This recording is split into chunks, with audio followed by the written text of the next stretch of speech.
Hi అండి. అందరికీ నమస్కారం. Welcome to my channel. ఈ వీడియోలో పీఆర్సీ నివేదిక విడుదల, దసరాలోపు ఉద్యోగ, ఉపాధ్యాయ సంఘాలకు ఆహ్వానం. దీనికి సంబంధించిన తాజా సమాచారాన్ని వీడియోలో తెలుసుకుందాము. వీడియో అయితే ఎక్కడే కానీ స్కిప్ చేయకుండా ఎండ్ వరకు చూసేయండి. అప్పుడే ఇన్ఫర్మేషన్ పూర్తిగా అర్థమవుతుంది. అలాగే వీడియో చూస్తున్న ప్రతి ఒక్కరు వీడియోకైతే లైక్ చేయండి ఫ్రెండ్స్. ఈ వీడియోని తోటి ఉద్యోగ పెన్షన్ మిత్రులతో అయితే షేర్ చేయండి. కొత్తగా మన ఛానల్‌ని చూస్తున్నవారు ఇంకా ఎవరైనా సబ్స్క్రైబ్ చేసుకున్నట్లయితే వెంటనే మన ఛానల్‌ని సబ్స్క్రైబ్ చేసుకోండి. దీని ద్వారా నేను చేసే లేటెస్ట్ వీడియోస్ అన్నీ మీ వరకు రీచ్ అవుతాయి. ఇక ఆలస్యం చేయకుండా వివరాల్లోకైతే వెళ్ళిపోదాము.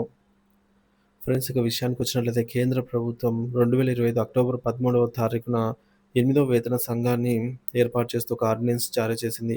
ఈ కమిటీలో సుమారు 34 మంది ఐఏఎస్ అధికారులతో కూడిన సభ్యులు ఉన్నారు. వీరి ప్రధ వీరు వీరి ప్రధాన విధి కేంద్ర ప్రభుత్వ ఉద్యోగుల వేతన సవరణకు సంబంధించిన సూచనలు, సలహాలందించడం. ఈ కమిటీ 2026 జనవరిలోపు తన నివేదికను సమర్పించాలని ఆదేశించారు. తద్వారా 2026 జనవరిలో కొత్త పీఆర్సీ అమల్లోకి వస్తుంది. ఈ పీఆర్సీ అమలుతో కేంద్ర ప్రభుత్వ ఉద్యోగుల జీతాలు గణనీయంగా పెరిగే అవకాశం ఉంది. సాధారణంగా పీఆర్సీ ఫిట్మెంట్ ఫ్యాక్టర్ ఆధారంగా అమలు చేయబడతాయి. ఉదాహరణకు ఒక ఉద్యోగి ప్రస్తుత బేసిక్ పే రూ. 25,000 అనుకుందాము. ఫిట్మెంట్ ఫ్యాక్టర్ 2.5 వచ్చినట్లయితే అతనికి కొత్త బేసిక్ పే సుమారుగా రూ. 62,500 పెరుగుతుంది. ఈ లెక్కన కొత్త పీఆర్సీ తద్వా తర్వాత కేంద్ర ప్రభుత్వ ఉద్యోగుల కనీస బేసిక్ పే రూ. 50,000 ఉండవచ్చనైతే అంచనా. ప్రస్తుతం కేంద్ర ప్రభుత్వ పీఆర్సీ ప్రక్రియను వేగంగా పూర్తి చేస్తోంది.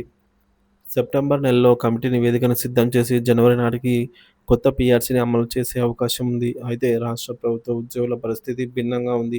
ఉదాహరణకు తెలంగాణ రాష్ట్రంలో 2023 జూలై నాటి పీఆర్సీ నివేదిక సిద్ధం కావాల్సి ఉండగా ఇప్పటికి కూడా ఎలాంటి పురోగతి లేదు. ప్రస్తుతం తెలంగాణ రాష్ట్ర ప్రభుత్వ ఉద్యోగుల కనీస బేసిక్ పే రూ. 19,000 అయితే ఉంది. ఒకవేళ పీఆర్సీ అమలు చేసినా అది రూ. 30,000 దాటే అవకాశం లేదని అంచనా. కేంద్ర ప్రభుత్వ ఉద్యోగుల కనీస బేసిక్ పే రూ. 50,000 అవుతూ ఉంటే, రాష్ట్ర ప్రభుత్వ ఉద్యోగుల బేసిక్ పే 30,000 లోపే ఉండటం స్పష్టమైన వ్యత్యాసాన్ని చూపుతోంది. ఈ గణనీయమైన వ్యత్యాసం తెలంగాణ రాష్ట్ర ప్రభుత్వ ఉద్యోగులలో అసంతృప్తిని పెంచుతోంది. తమ కనీస బేసిక్ పే చాలా తక్కువగా ఉందని, దానిని పెంచడానికి ప్రభుత్వంపై ఒత్తిడి తేవాలని వారు కోరుతున్నారు. ఈ విషయంలో ఉద్యోగుల ఆర్థిక స్థితిగతులను మెరుగుపరచడానికి ప్రభుత్వం తగిన చర్యలు తీసుకోవాల్సిన అవసరం అయితే ఉంది.